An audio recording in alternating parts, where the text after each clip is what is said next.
So without further ado, let's go to our first and new rolling segment, value stream updates. Take it away, Sasha.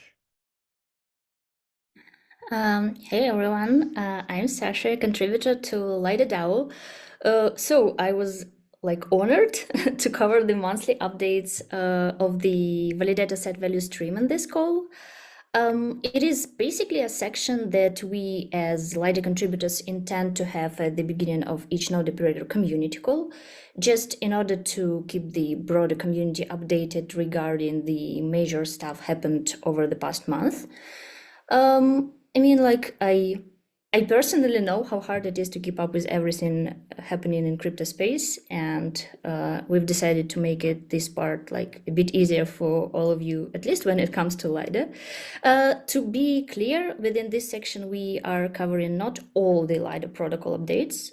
For this purpose, there is a broader section on the Lido block. But at the beginning of this year, we've started putting together node operators related updates on the node operator portal that you can see over here. And the updates are over here. So getting closer to the point, May updates. Here we go. This month started with the proposal published by Hasu regarding the recent changes in the overall strategy for the Lido DAO. And the general idea is that the direction itself for the Lido DAO should remain the same in terms of efforts focused on decentralization.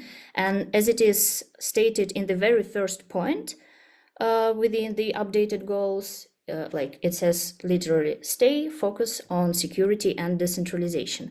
And there are several points that clarify this direction, mostly given the recent market changes with regard to MVI and restaking. So the second point, the Lido DAO should participate in Ethereum staking roadmap research and keep contributing to an endgame vision for Ethereum staking to help protect against centralization and all the risk that it entails. The next point is to reaffirm that STs should remain an LST. So, obviously, the DAO should react to market changes, and in this case, the DAO should stay open to launching additional products on top of STs, and it might be an LRT, for instance, when it's reasonable and when it's aligned with the Lido mission. However, STs in and of itself should always stay an LST. So the Lido DAO should support Ethereum-aligned validator services, starting with pre-confirmation, because it's the most anticipated thing that is going to happen. And in other words, that means that the DAO should explore and react to new services when there is obvious that they will be launched, and is a strong indication that all of the validators, or at least the majority of validators, will adopt them anyway. And the last point is that STs has an opportunity to remain the top collateral used in the restaking protocols. In the same time, giving STs holders the ability to opt into additional points of on the risk or rewards. An important note here that they should want to do it themselves. So that's why the effort of the Lido DAO should be focused on making STs the #1 collateral in the restaking market.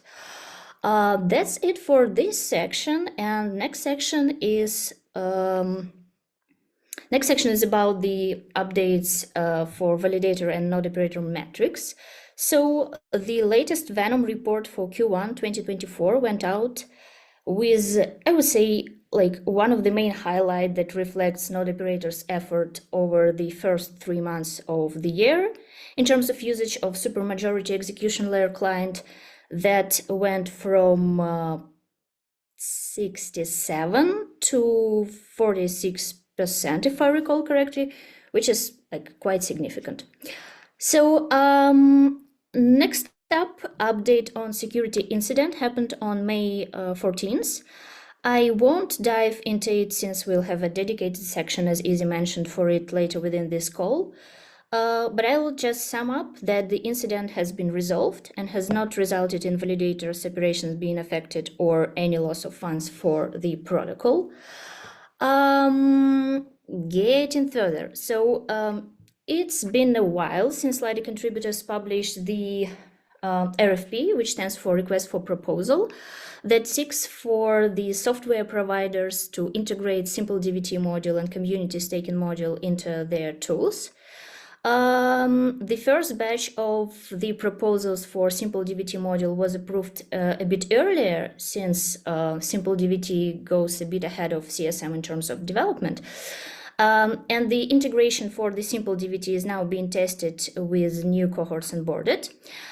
In terms of the updates for May specifically, the LEGO committee reviewed all the proposals for CSM integration and decided to allocate grants for to 3 of them, namely proposals from DevNode, from Nethermind, and from Sterium. These teams have already started working on integrations, aiming to have them done in a form of like MVP version by mid-July. Next update is about current progress with regard to Community Lifeguard Initiative. So Community Lifeguards have proposed the new framework of collaboration with the DAO, establishing a subcommittee that can allocate small community grants aimed at fostering community. So if you are interested in any form of community growth collaboration, definitely check out the recent proposal that is linked over here. And the other work that have been done by the Community Lifeguard over the past month is a number of workshops, offline ones, and small events in the local Asian and Latin communities that you can also check over here. Okay, the last topic before I leave this stage. The first solo staking event in Brussels, hosted by Lido, where we will be showcasing different ways for solo stakers to join the Lido node operator set.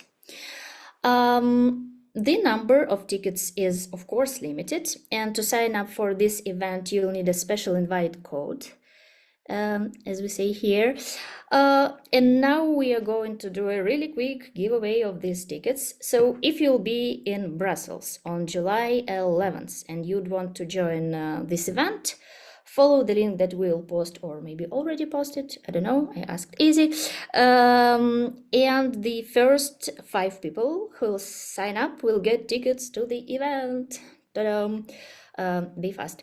Next up we'll have module updates. I will not cover this section since, again, they will be William and Dmitry later on who'll cover these 2 topics, and I'm too scared to compete with them for the fame in this call. So the only thing I want you to know is that these module updates are always here. Super short, as you can see, super comprehensible, and waiting for you starting from the beginning of each month on the Node Operator portal. And that's it. Thank you for your kind attention. See you next month.